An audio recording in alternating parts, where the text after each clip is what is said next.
We all follow rituals in festivals, family, and even daily habits. But in a world that is changing fast, are they the glue that keep us together or traditions we've outgrown? And what can the past teach us about our present and future? Hello, this is The Scene, living and lifestyle in Southeast Asia. Today, it's all about reclaiming the roots. In Thailand, we visit the Festival of Light, a breathtaking tradition. But some wonder, sacred ritual or growing environmental risk? From glowing skies to pulsing beats, in Indonesia, a young band fuses ancient sounds with modern rhythms. Is tradition gaining new life or losing its soul? But first, let's take a look at a social media trend rising among Gen Z in Cambodia. Selfies in traditional attire are flooding feeds, often shot at the famous Angkor temples. But is it just an online craze or something deeper? មកទៅថតខ្ញុំអាចធ្វើយកទៅផុសដើម្បី show ផ្សព្វផ្សាយឲ្យគ្រប់ប្រទេសគ្រប់គ្នាបានដឹង ហើយក៏ចង់បង្ហាញពីទំនៀមទម្លាប់ប្រពៃណីខ្មែរយើង But we wanted to know if there's something more behind it. So we tagged along with 4 young Cambodians. And it all starts in a shop in the heart of Siem Reap. Rath and Lee Hyang are students from Prusat, a province in the southwest. Tira and Yitang Lee work at a hotel in Siem Reap. On their day off, the 4 friends are spending it in a very special way. They have all booked the Khmer style package, full styling, traditional outfits, and a photo shoot among the legendary temples of Angkor. Demand is booming. For Cambodians, the 12th century temple site is more than a backdrop. It's history, faith, and identity. Yet here, it also becomes a stage where young couples, straight or same-sex, pose in love, empowered by the traditional attire. នេះខ្ញុំចង់បង្ហាញពីទំនៀមទម្លាប់ប្រពៃណីខ្មែរហើយក៏ចង់បង្ហាញពីបណ្ដាញសង្គមថាមនុស្សស្រឡាញ់ភេទដូចគ្នាចង់និយាយថាក៏អាចរៀបការឬមួយក៏ស្លៀកពាក់ឈុតដល់អ្វីដែលយើងចង់ធ្វើហើយ For some, wearing traditional Khmer attire is a way to affirm their sexuality. In the ancient Khmer kingdom, gender roles were said to be more fluid. At least that's what temple art and old poetry suggest. ហើយបានជាខ្ញុំស្រឡាញ់គ្នាហើយហ៊ានដើរដៃគ្នាមកថតនៅប្រាសាទអង្គរវត្ត And for Rath and Lee Hyang, it's not just about picture-perfect pose.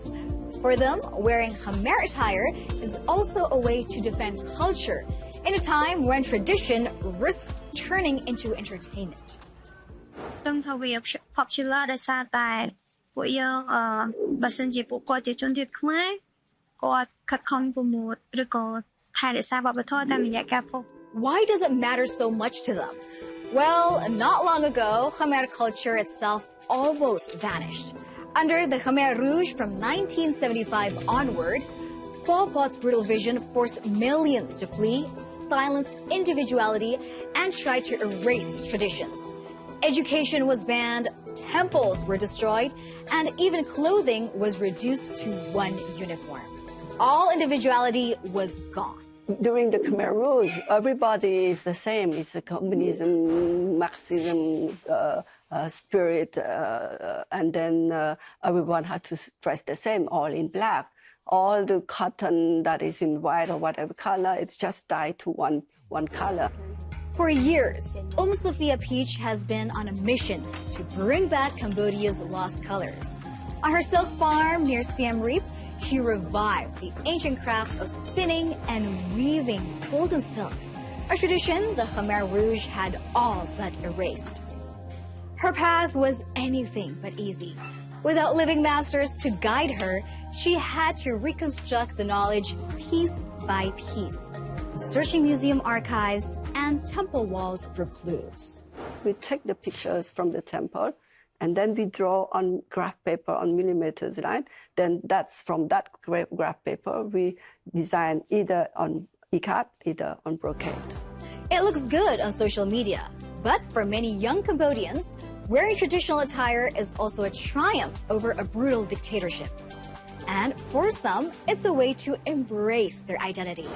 Here, tradition isn't about the past. It's about belonging and about passing on what defines a people to the next generation. But tradition doesn't always look the same. Just across the region in Indonesia, it takes a different beat, literally. The band Bottlesmoker fuses heritage sounds with electronic vibes and, yes, even plugs in green leaves. But here's the real question. Is this the future of tradition or just tradition turned into a party trick? Their beats may sound futuristic, but Bottlesmoker's roots go deep.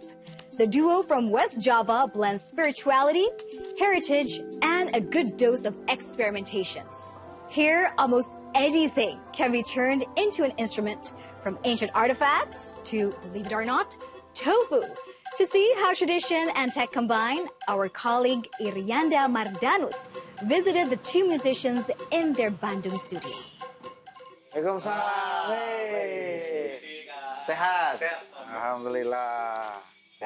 Jadi emang ini baru pertama kali kita cobain ya pakai tahu gitu ya.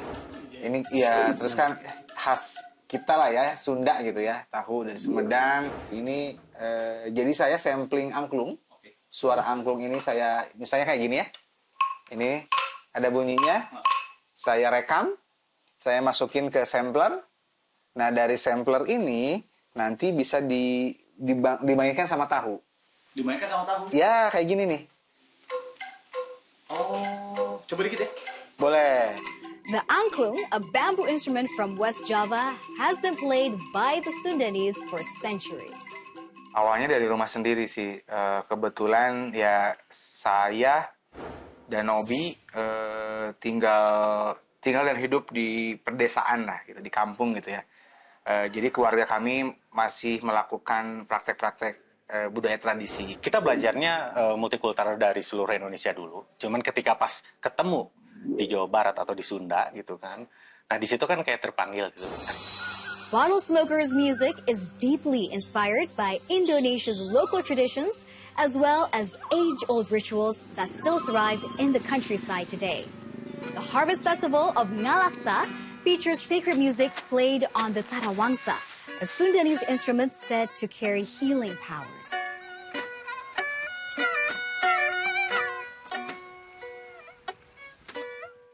Di tarawangsa itu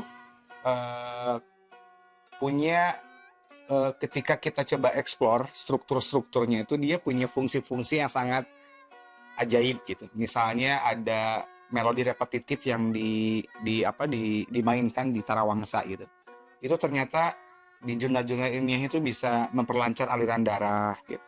Terus ada frekuensinya yang menggunakan earth frekuensi di 432 Hz yang baru sekarang ini di zaman modern tuh selalu digunakan untuk meditasi, relaksasi gitu.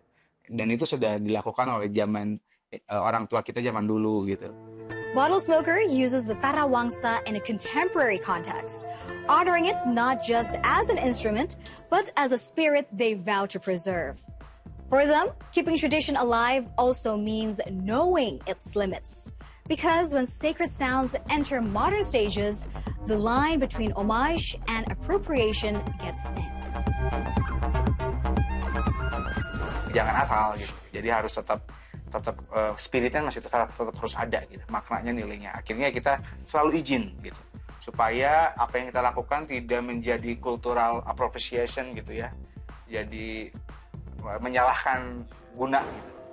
Bottlesmoker's music also taps into another deep layer of Indonesian culture, nature and the spiritual bond people feel with it. During the pandemic, they even started making music for plants. And soon after, took it a step further, letting plants themselves become the instruments. The duo attaches electrodes to plants to capture their subtle electrical signals, turning them into sound. Ya mungkin sebelumnya cuek gitu ke tanaman, ke pohon, ke hutan gitu cuek. Dia tuh berdampingan dengan kita hidup. Makanya ketika dibunyikan atau kita lihat pertunjukan kepada manusia, ini dia bisa bernyanyi loh gitu. Nah, orang akan semakin menghargai sebenarnya ke tanaman, semakin menghargai ke pohon, ke alam, ke hutan dan sebagainya. Bahwa dia hidup gitu. Nah, dari sini kita belajar tentang alam, tentang tanaman, pohon. Ternyata praktek-praktek budaya ya kita belajarnya di Sunda. From sacred rituals to modern beats, Bottlesmoker proves that the roots of culture can influence the future if we let them.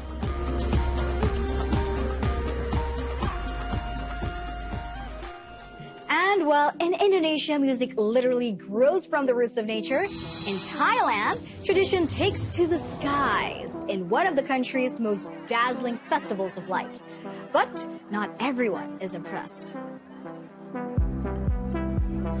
Stunning scenes from Chiang Mai, northern Thailand. Every November, tens of thousands of Yipeng lanterns rise into the sky, a Buddhist ritual meant to release bad thoughts and bad luck. There are many forms of the Festival of Light, like Loi Krathong, where candles float on water as an offering to the goddess Pra Me Kong Ka. Thanks to social media, these glowing images now circle the globe, drawing floods of tourists along with them. Look! I'm South Korean, but there is no festival like this. I'm totally amazed. It's so beautiful. But behind the glowing skies and floating candles lies a darker side. Tons of waste and massive CO2 emissions. Look at the numbers of lanterns that has been released each year, and the waste. I can't quantify the amount of carbon dioxide from the activity, but all the equipment, right, that you have to do to use for these activities. I think it's a lot of waste. For years, environmental groups have raised concerns. Chiang Mai may look magical, but the city already is struggling with severe air pollution, worsening each festival season. What once began as handmade lanterns and floating boats in rural villages to pray for good harvest has in the city turned into mass tourism and mass pollution. I think the activity is very used to promote travel activities, right? To bring attention from the travelers into boost the economy of Chiang Mai and the area, which I think we could find maybe alternatives. How can traditions survive without being ruined by commercialization or damaging the environment? In Bangkok, cleaners had to collect over 500,000 Loi Krathongs from waterways in 2024. But they came up with a greener solution: digital krathongs, glowing floats on virtual rivers. But Yipeng also has another lantern to offer: the handmade Lana lanterns. Crafted from bamboo and rice paper by masters like Pontep Bunmen, they are sustainable and timeless. Once central to the festival, they were pushed aside by the sky lantern craze. But they still hold a quiet power, waiting to shine again. แต่ว่าอันนี้ถ้ามันเป็นของดีของงามฉันจะเก็บรักษาไว้ให้ลูกให้หลานได้พอเนอะ40-50 ปี100 ปีไปนะครับ Sounds like these lanterns are built to last.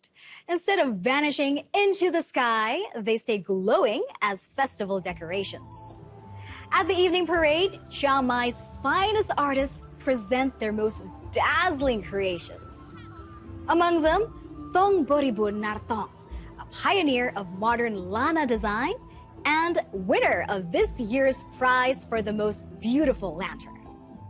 คือทำยังไงก็ได้ให้งานวัฒนธรรมโคมล้านนาเนี่ยไปต่อได้ในสังคมร่วมสมัย Meanwhile, Nartong and other lantern makers are keeping the craft alive with popular workshops. The demand is booming. And it's easy to see why people fall in love with them. But here's the thing: no one would ever think of setting these lanterns on fire. Sustainability never looked this good. And what does it tell us? Tradition can be a guide, not a burden. Whether it's Cambodia's fashion revival, Indonesia's musical experiments, or Thailand's lanterns, traditions remind us where we came from.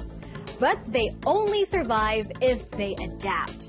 In the end, tradition only lasts if we choose to make it part of our future.